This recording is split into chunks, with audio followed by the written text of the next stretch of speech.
Hello दोस्तों, स्वागत है आपका मेरे यूट्यूब चैनल मोस्ट एंगे इन्फॉर्मेशन में। आज मैं एक नई इन्फॉर्मेशन लेके आया हूं जो कि सीआईएसएफ ट्रेडमैन के रिजल्ट डेट से संबंधित जानकारी के बारे में है। जैसा कि आपको पता है कि सीआईएसएफ ट्रेडमैन का जो पेपर 31 अक्टूबर को एक ही शिफ्ट में कंप्लीट हुआ था और उसके बाद जो होता है 3 नवंबर को आपकी आंसर की आ जाती है और आंसर की आने के बाद आप सभी लोग जो रिजल्ट का वेट कर रहे हैं, तो आपका जो रिजल्ट है वो कब तक आएगा, तो इसके बारे में मैं बात करने के लिए आया हूँ। तो चलिए वीडियो को स्टार्ट करते हैं और आपको बताते हैं कि आपका क्या क्या हुआ था पहले।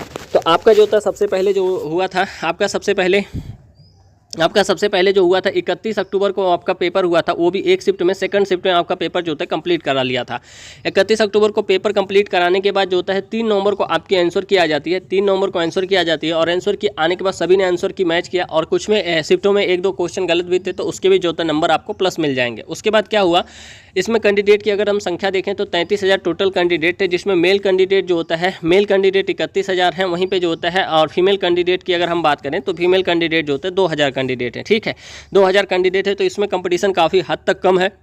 उसके बाद अगर हम देखें तो 3 नवंबर को आंसर की आने के बाद जो होता है, अब आपका जो रिजल्ट है वो कब तक आएगा, इसके बारे में अगर हम बताएं तो यहाँ पे हमें सीआईएसएफ फायरमैन को देखना होगा। सीआईएसएफ फायरमैन जो होता है, इनका जो रिजल्ट है वो लगभग 1 महीने 8 दिन के बाद जारी कर दिया गया था। मतलब इनका जो पेपर हुआ था सीआईएसएफ फायरमैन वालों का, सीआईएसएफ फायरमैन का जो पेपर हुआ था वो हुआ था मान के चलिए 26 सितंबर को, मान के क्या चलिए 26 सितंबर को हुआ था। वहीं पे 29 सितंबर को इनकी आंसर की आ जाती है, जैसे कि आपकी 3 दिन के अंदर आ गई थी। वहीं पर अगर हम देखें 3 नवंबर को इनका रिजल्ट जारी कर दिया जाता है। 3 नवंबर को रिजल्ट जारी कर दिया जाता है, मतलब मान के चलिए 1 महीने 8 दिन बाद इनका रिजल्ट जो होता है जारी कर दिया जाता है। तो वैसे ही अगर आपका देखें तो आपका जो होता है पेपर हुआ 31 अक्टूबर का, वहीं पर जो होता है 3 नवंबर को आपका जो आंसर की जारी कर दिया जाता है। अगर आपके रिजल्ट की फुल्ली पॉसिबिलिटी जो बनती है उसकी बात करें तो आपका रिजल्ट जो है वो 10 दिसंबर से 15 दिसंबर के बीच में हो सकता है। क्योंकि अगर मैं बात करूं यहाँ पे, क्योंकि यहाँ पे अगर हम देखें तो HCM 2019 का जो मेडिकल है वो 5 से 7 तक चल रहा है। वहीं पे फायरमैन का जो मेडिकल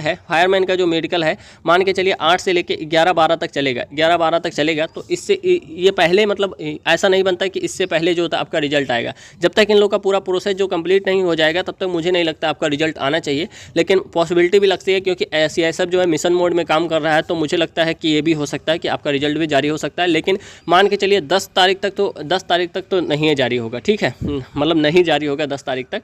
तो आप लोग जो होता है फाइनली तैयार रहिए। अब हम कट ऑफ की बात करते हैं, तो कट ऑफ आपका जो होता है थोड़ा सा बताना मुश्किल है, क्योंकि यहाँ पे जो वैकेंसी है वो जोन वाइज है। ठीक है, जोन वाइज वैकेंसी है और थोड़ा सा जोन वाइज बताने में थोड़ा सा मुश्किल है। लेकिन मैं अगर जोन में बात करूं, मैं अपने जोन की, जैसे मैं रेड जोन में कट ऑफ बताता हूं, उसके बाद जो होता है ब्लू जोन में बताता हूं, वहीं उसके बाद जो होता है ग्रीन जोन में बताता हूं। तो रेड जोन में, जोन वाइज जो होता है आपकी जो वैकेंसी थी उसमें जो होता है यूपी में जो इंक्लूड है, यूपी की कट ऑफ आपको मान के चलिए जनरल की कैंडिडेट की 80 नंबर पर दिखाई पड़ेगी। ठीक है, जिसमें यूपी इंक्लूड है, यूपी के साथ जो भी है वो जनरल कैंडिडेट 80 नंबर पर दिखाई पड़ेगी। वहीं ओबीसी कैंडिडेट अगर हम देखें तो मान के चलिए 78 नंबर जिनके हैं वो मुझे लगता है क्वालिफाई हो सकते हैं। वहीं ईडब्ल्यूएस कैंडिडेट देखें तो 78 नंबर पे क्वालिफाई हो सकते हैं।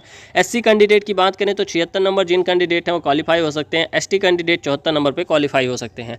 अगर हम ब्लू जोन की बात करें तो ब्लू जोन में जो स्टेट आते हैं वो मिडिल स्टेट आते हैं, जैसे असम, त्रिपुरा, मेघालय, मिजोरम हो गए। इन सभी स्टेट में जो होता है अगर हम कट ऑफ की बात करें तो जनरल कैंडिडेट के मान के चलिए जिन भी कैंडिडेट के 75 नंबर हैं वो मुझे लगता है क्वालिफाई हो सकते हैं। ओबीसी कैंडिडेट देखें तो जिन कैंडिडेट के 73 नंबर है वो मुझे लगता है क्वालिफाई हो सकते हैं। ईडब्ल्यूएस कैंडिडेट के 73 नंबर अगर हैं तो वो मुझे लगता है क्वालिफाई हो सकते हैं।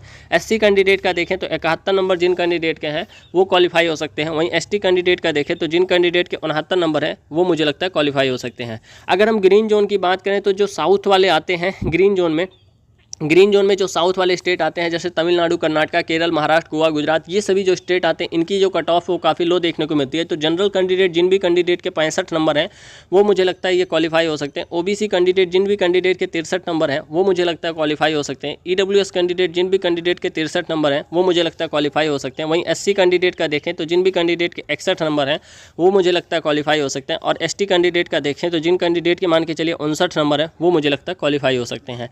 तो जिन भी कैंडिडेट के ऐसे बन रहे हैं क्योंकि यहाँ पे जो आपकी जो वैकेंसी थी वो जोन वाइज थी, तो थोड़ा जोन वाइज बताना मुश्किल था क्योंकि जोन वाइज सब पूरा डाटा निकालना पड़ता है। लेकिन जैसा कि मैंने देखा है कि साउथ वाले में थोड़ा सा कम जाता है, और जो होता है मिडल के जो स्टेट हैं भारत के, वो उनका जो होता है थोड़ा सा उससे हाई जाता है, और जो होता है रेड जोन में जो होता है जैसे यूपी जिसमें इंक्लूड हो, यूपी बिहार हो गए, उन सभी की कट ऑफ जो होता है आपको हाई देखने को मिल सकती है। ठीक है, तो ये एक ओवरऑल वीडियो थी जो कि मुझे लगा कि आपको देनी चाहिए। सो आई होप कि वीडियो आपको अच्छी लगी होगी। अगर वीडियो अच्छी लगे तो वीडियो लाइक करना, शेयर करना, सब्सक्राइब करना। मिलते हैं नेक्स्ट वीडियो में। धन्यवाद, नमस्कार, जय हिंद।